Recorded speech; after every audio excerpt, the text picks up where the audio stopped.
Assalamualaikum warahmatullahi wabarakatuh. Alhamdulillahirabbil alamin wa bihi nasta'in wa ala umuri dunya waddin. Wassalatu wassalamu ala asrafil anbiya'i wal mursalin wa ala alihi wa ashabihi ajmain, amma ba'du. Allahumma shalli ala Muhammadin nabiyil ummi wa ala alihi wa sallim taslima. Allahumma shalli ala Muhammadin nabiyil ummi wa ala alihi wa sallim taslima. Qala Allah Ta'ala fil kitabil karim, a'udzu billahi minasyaitonir rajim, bismillahirrahmanirrahim. Fa bi ayyi ala'i rabbikuma tukadziban. Alhamdulillah, bertemu lagi dengan saya Qurratul Aini, yang insya Allah kita semua diberikan nikmat sehat, nikmat kekuatan, dan nikmat iman dan Islam, sehingga kita semua masih bisa merasakan dunia yang indah ini, masih bisa merasakan rintik-rintik hujan, masih bisa merasakan cahaya matahari. Alhamdulillah, tidak lupa kita sanjungkan atas kebesaran Allah Subhanahu wa Ta'ala, karena sudah memberikan kita kesempatan untuk bersifat lebih baik lagi. Dan alhamdulillah juga Nabi Muhammad Sallallahu Alaihi Wasallam telah membawa kita dari zaman kebodohan menuju zaman yang insya Allah penuh dengan orang-orang yang mengerti ilmu agama, orang-orang yang pandai. Dan zaman ini alhamdulillah sudah pada zaman yang terang benderang, yaitu zaman dimana kita bisa merasakan keindahan dunia ini, yaitu dengan dinamakan Adzinul Islam. Alhamdulillah, saya pada kesempatan hari ini akan membahas beberapa hadis, kumpulan hadis lebih tepatnya, di mana di sini ada banyak sekali macam-macam hadis, dan tentu kita akan membahas bersama-sama. Yang pertama, al-hadisul awal.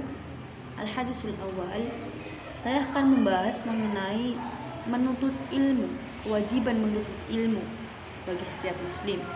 Al-hadisus tsani, saya akan membahas mengenai tentang tanda kebaikan Islam, yaitu ketika seseorang meninggalkan perkara-perkara yang tidak bermanfaat baginya. Kemudian al-hadis tsani, barang siapa tidak menyayangi maka tidak disayangi. Hadis ini hadis yang ketiga, ini membahas tentang apabila ada seseorang yang tidak menyayangi orang lain, maka orang lain pun tidak akan menyayangi seseorang tersebut. Kemudian hadis yang keempat ada, barang siapa memberikan petunjuk atas kebaikan, maka baginya adalah seperti pahala orang yang melakukan kebaikan itu. Jadi hadis yang keempat ini al-hadis rabi', tentang suatu kebaikan, buah dari kebaikan. Langsung saja kita mulai pembahasannya. Bismillahirrahmanirrahim. An Anas bin Malik qala Rasulullah sallallahu alaihi wasallam, talabul ilmi fardhatun ala kulli muslimin.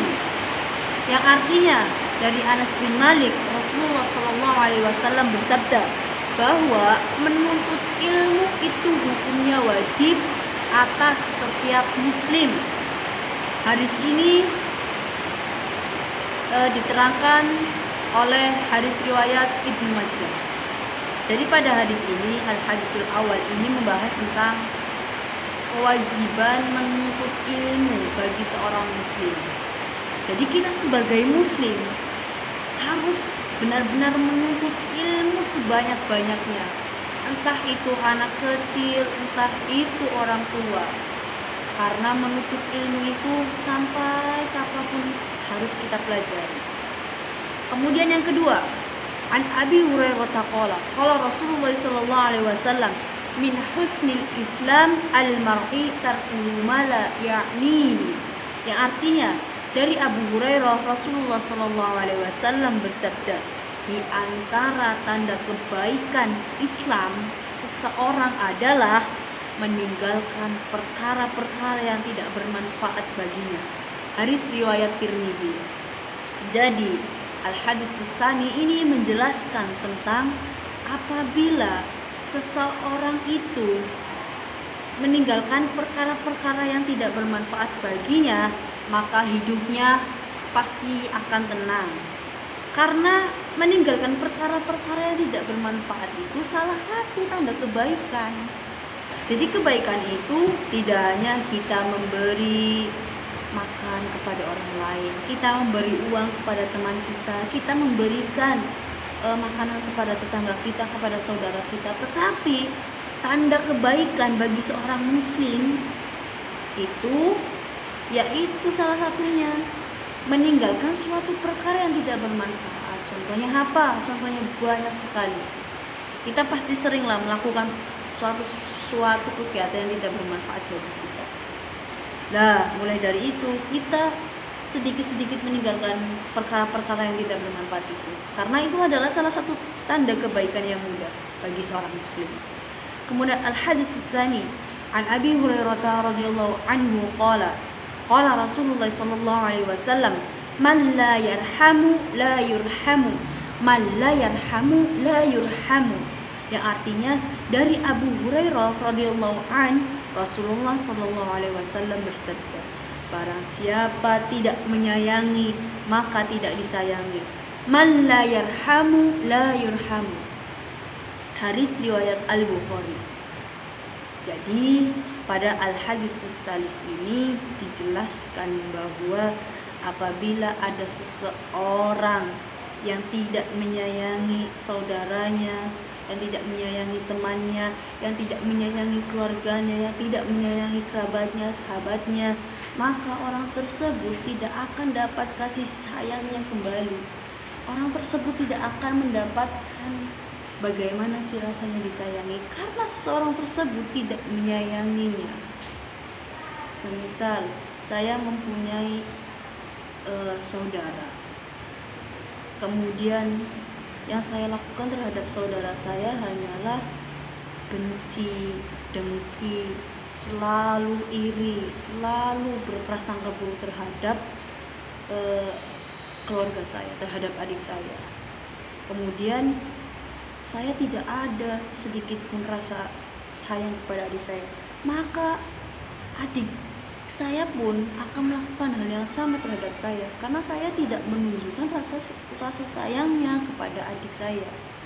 Nah, maka dari itu kita sesama kaum muslimin, sesama saudara, maka kita harus benar-benar saling menyayangi supaya kita juga bisa merasakan kasih sayang dari orang lain. Kemudian al-hadis rabi' an Abi Mas'ud al-Ansari qala Rasulullah sallallahu alaihi wasallam man dhalla ala khairin fallahu mislu ajri fa'ili. Dari Abi Mas'ud al-Ansari, Rasulullah SAW bersabda, barang siapa yang memberikan petunjuk atas kebaikan, maka baginya adalah seperti pahala orang yang melakukan kebaikan itu. Barang siapa yang memberikan petunjuk atas kebaikan, maka baginya adalah seperti pahala orang yang melakukan kebaikan itu. Hadis riwayat Muslim.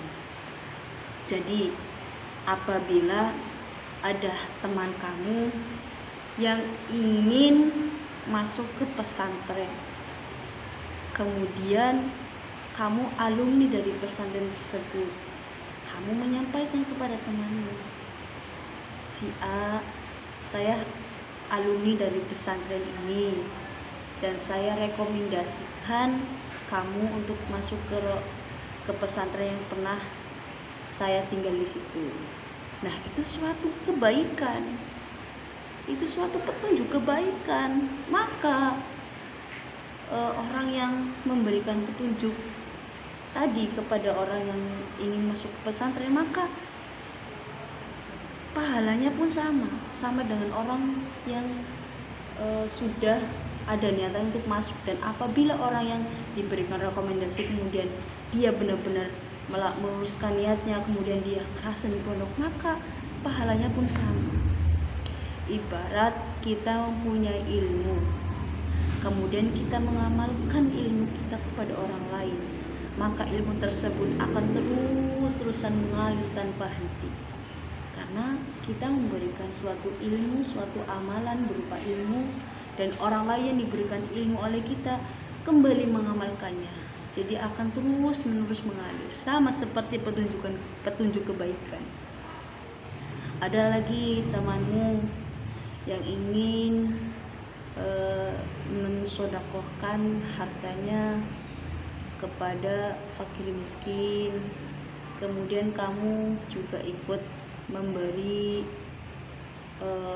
petunjuk, ini fakir miskin ada di daerah ini, daerah A, daerah B, daerah C, maka kamu pun sama akan mendapatkan pahala seperti orang yang memberikan sedekah tersebut.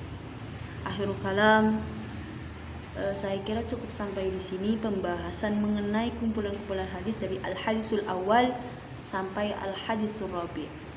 Pertemuan selanjutnya kita akan membahas al-hadisul khamis, al-hadisul sadis, dan seterusnya.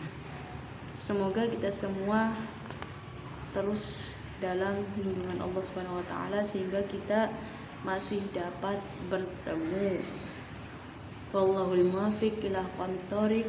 Saya Qurratul Aini pamit undur diri. Wassalamualaikum warahmatullahi wabarakatuh.